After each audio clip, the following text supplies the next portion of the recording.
السلام علیکم ورحمۃ اللہ وبرکاتہ۔ میرے دوستوں، میرے عزیزوں، میرے بھائیوں، آج پھر میں ایک نبوی نسخہ لے کر حاضر خدمت ہوا ہوں، اس لیے کہ یہ نسخہ اس پیغمبر اسلام صلی اللہ علیہ وسلم کا ہے جس کی ہر بات قرآن ہے۔ وہ کبھی بھی ایک حرف، ایک الفاظ یا کوئی ایک فعل اپنی مرضی سے نہیں کرتے، بلکہ حکم خدا سے ان کا ہر فعل و قول ہے۔ میرا کہنا یہ ہے آپ کو کہ نبی کریم صلی اللہ علیہ وسلم نے اپنے ایک چہیتے صحابی کو دعا تعلیم فرمائی، اور وہ دعا بھی سال ہر سال کی محنتوں کا نتیجہ یا رسول کی طرف سے ایک گفٹ سمجھ لیجیے آپ۔ وہ کون سے صحابی ہے؟ بہت ہی مشہور و معروف صحابی ہے، جن سے بے شمار روایات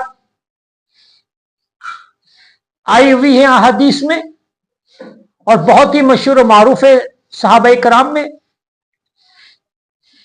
وہ صحابی ہے حضرت انس بن مالک رضی اللہ تعالی عنہ۔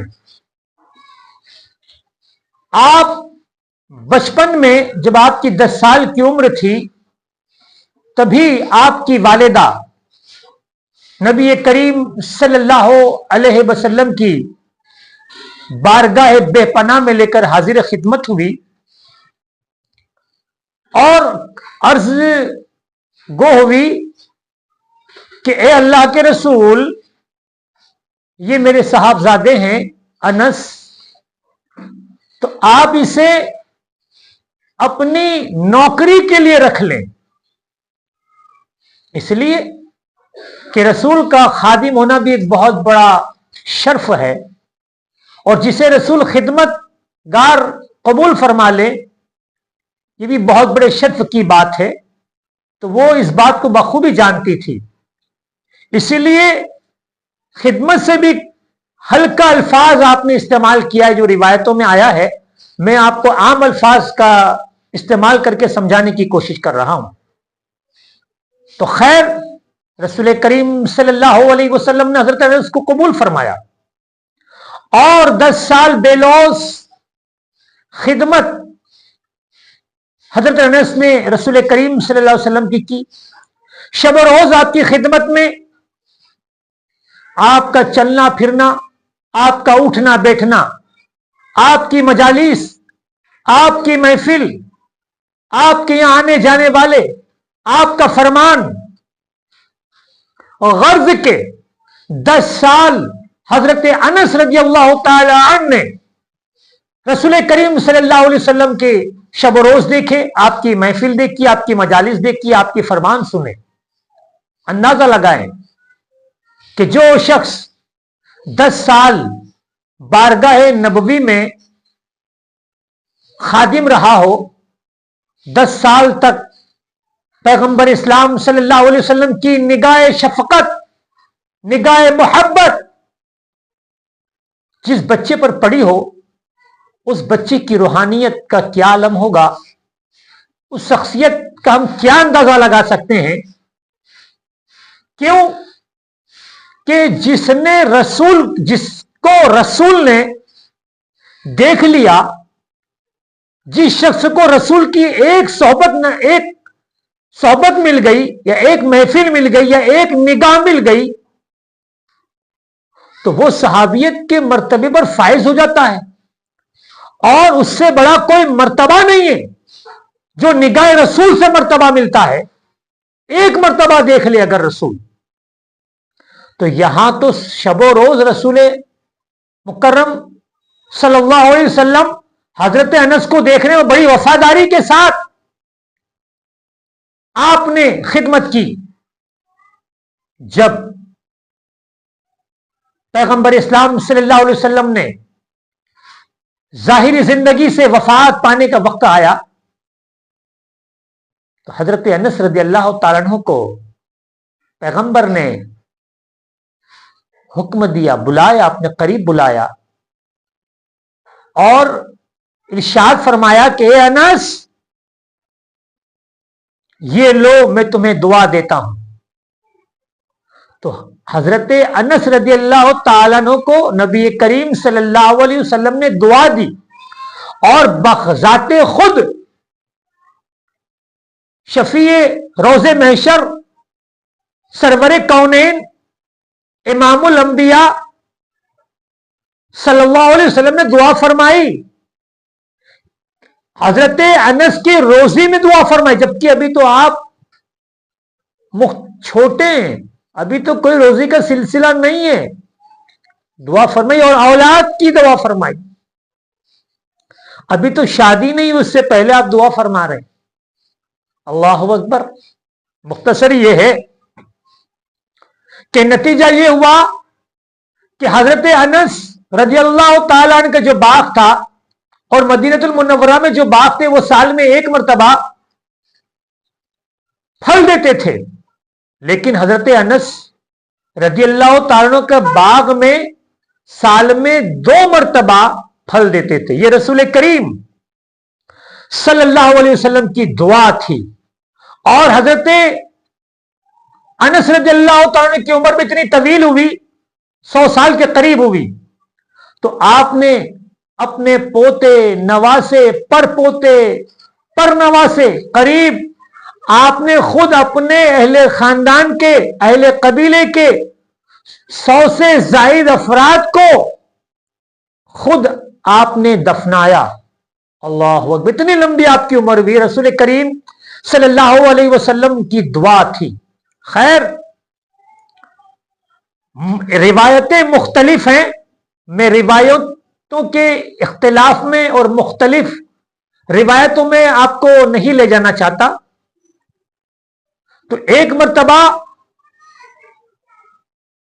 یوسف، حجاج بن یوسف نے آپ کو طلب کیا اور کہا کہ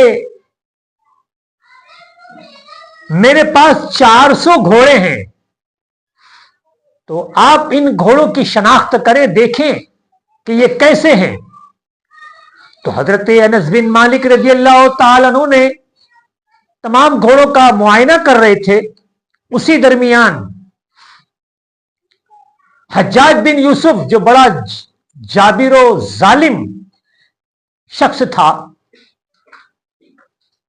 اس نے اسی دوران کہا کہ اے انس، محمد عربی صلی اللہ علیہ وسلم کے پاس تو ایسے گھوڑے نہیں تھے جیسے میرے پاس گھوڑے ہیں. بس یہ ظالم و جابر حجاج بن یوسف کا کہنا تھا کہ حضرت انس بن مالک کا چہرہ سرخ ہو گیا، اب جلال میں آ گئے، اور آپ رضی اللہ تعالیٰ عنہ نے بالکل کھلے انداز میں للکارتے ہوئے کہا کہ اے حجاج، تیرے پاس جو کچھ بھی ہے وہ دنیا کی نمائش کے لیے ہے. تیرے پاس جو گھوڑے ہیں وہ دنیا کی نمائش کے لیے ہے، دنیا داری کے لیے ہے، تیری ذاتی نفسیات کے لیے ہے. لیکن محمد عربی صلی اللہ علیہ وسلم کے پاس جو کچھ بھی تھا وہ اللہ کی دین کی حفاظت کے لیے تھا، وہ اللہ کی حفاظت کے لیے تھا، وہ دین کے تحفظ کے لیے تھا، وہ دین کی بقا کے لیے تھا، وہ مجاہدین کے لیے تھا، وہ فی سبیل اللہ تھا. جب آپ نے للکارتے ہوئے حجاج بن یوسف کو کہا تو حجاج بن یوسف ظالم نے کہا، آپ جانتے ہو کہ تم کس سے بات کر رہے ہو؟ تو حضرت انس بن مالک نے کہا، میں خوب جانتا ہوں کہ میں حجاج بن یوسف سے بات کر رہا ہوں، تو کہا میں تمہیں قتل کر سکتا ہوں۔ اللہ اکبر! قربان جائیے حضرت انس بن مالک کی یقینی پر، ایمان پر، بالکل اطمینان سے حضرت انس بن مالک فرماتے ہیں کہ اے حجاج بن یوسف، تو مجھے قتل نہیں کر سکتا۔ جب یہ کہا تو حجاج بن یوسف نے کہا وہ کیسے؟ ایک واقعہ تو یہ ہے، اب آئیے یہاں بات تھوڑا باقی رکھ کر میں ایک طرف اور آتا ہوں۔ حضرت انس بن مالک کو یوسف نے اپنے دربار میں بلایا اور کہا کہ میں نے سنا ہے کہ تم میرے خلاف تقریر کرتے ہو۔ تو حضرت انس بن مالک نے کہا میں تمہارے خلاف تقریر کرتا ہوں اس لیے کہ تو باغی ہے، اس لیے کہ تو ظالم و جابر ہے، تو ہزاروں مومنوں کا، ہزاروں مسلمانوں کا اور صحابوں کا قاتل ہے۔ تو کہا کیا تمہیں ڈر نہیں لگتا مجھ سے؟ میں تمہیں قتل کر دوں۔ تو اس وقت حضرت انس بن مالک نے ببانگ دوحل دربار میں للکار لگائی اور کہا کہ اے حجاج، تو مجھے قتل نہیں کر سکتا۔ تو کہا کیوں؟ بولے اس لیے کہ نبی کریم صلی اللہ علیہ وسلم نے مجھے ایسی دعا دی ہے، اور وہ دعا پڑھ کے آیا ہوں کہ فرمایا تھا کہ جو وہ دعا پڑھ لے گا اسے قاتل، اسے ظالم و جابر قتل نہیں کر سکتا۔ اور اسی دوران حضرت جابر نے حجاج بن یوسف سے کہا کہ افسوس ہے تجھ پر کہ اگر کوئی عیسائی کو یہ پتا چل جائے آج کہ حضرت عیسیٰ علیہ السلام جس گدھے پر بیٹھتے تھے وہ اس گدھے کی نسل کا گدھا آج بھی ہے، تو وہ اسے تعظیم کریں، اور ایک تو دے اور ایک تو ہے کہ میں محمد عربی صلی اللہ علیہ وسلم کی صحبت میں 10 سال رہا ہوں اور تجھے اتنا بھی مروت نہیں ہے، تجھ میں تعظیم نہیں ہے کہ ایک خادم نبی تیرے سامنے کھڑا ہے۔ تو حجاج بن یوسف کو برداشت نہیں ہوا اور قتل پر آمادہ ہوا، لیکن وہ دیکھ یہ رہا ہے، وہ چاہ یہ رہا تھا کہ وہ اپنے سپاہیوں کو کہے کہ انس کی گردن مار دو، حکم دینے والے تھے کہ کیا دیکھ رہا ہے کہ حضرت انس بن مالک کے دونوں بازو میں بہت بڑے اژدہا منہ پھاڑے اس انتظار میں ہیں کہ کب حجاج بن یوسف کو نگل لیں۔ تو جب حجاج بن یوسف نے جب یہ منظرہ دیکھا تو بڑا خوف اس کے اوپر طاری ہوا، وہ ڈر گیا اور حضرت انس کو رہا کر دیا اور سپاہیوں سے کہا کہ انہیں مدینہ منورہ چھوڑ دو۔ خیر تمام سپاہی حضرت انس بن مالک کو چھوڑ دیا، لیکن لوگوں نے کہا کہ اے حجاج بن یوسف، آپ نے تو انس بن مالک کو قتل کرنے کے لیے بلوایا تھا، آخر آپ نے قتل کیوں نہیں کیا اور آپ پر اتنی ہیبت کیوں طاری ہو گئی؟ تو حجاج بن یوسف نے کہا کہ جیسے ہی میں نے حکم دیا تو میں دیکھ رہا ہوں کہ انس بن مالک کے دونوں بازو میں اژدہا ہے اور وہ بالکل تیاری میں کہ مجھے نگل جائے۔ میں اس خوف سے ڈر گیا اور میں نے قتل سے میں باز آ گیا۔ تو میرے دوستو، میرے عزیزو، مجھے بتانا یہ ہے کہ یہ وہی دعا تھی جو حضرت انس بن مالک کو رسول کریم صلی اللہ علیہ وسلم نے تعلیم فرمائی تھی، اور وہ دعا پڑھ کر آپ رضی اللہ تعالی عنہ حجاج بن یوسف کے دربار میں آئے تھے، جو آج پوری دنیا میں حضرت دعائے انس کے نام سے مشہور ہے۔ تو میرے دوستوں، میرے عزیزوں، ہمیں چاہیے کہ اگر کوئی ہم پر قتل پر آمادہ ہو، کوئی ہمیں پریشان کرنے پر آمادہ ہو، یا کوئی ہمیں کیس کچہری پہنچانے پر آمادہ ہو، یا اس قسم کی کوئی بھی پریشانی ہو، روزی میں خیر و برکت کے لیے، تمام پریشانی کے لیے صبح اور شام آگے پیچھے 3 مرتبہ درود شریف اور 1 مرتبہ دعائے انس پڑھ لیں، انشاءاللہ تبارک و تعالی یہ نبوی نسخہ ہم اپنی زندگی میں لے لیں، انشاءاللہ تبارک و تعالی ضرور ہمیں بھی اس دعا کا فیض ملے گا۔ میں اس دعا کو ویڈیو کے ساتھ لگا دوں گا۔ اللہ حافظ، السلام علیکم ورحمۃ اللہ وبرکاتہ۔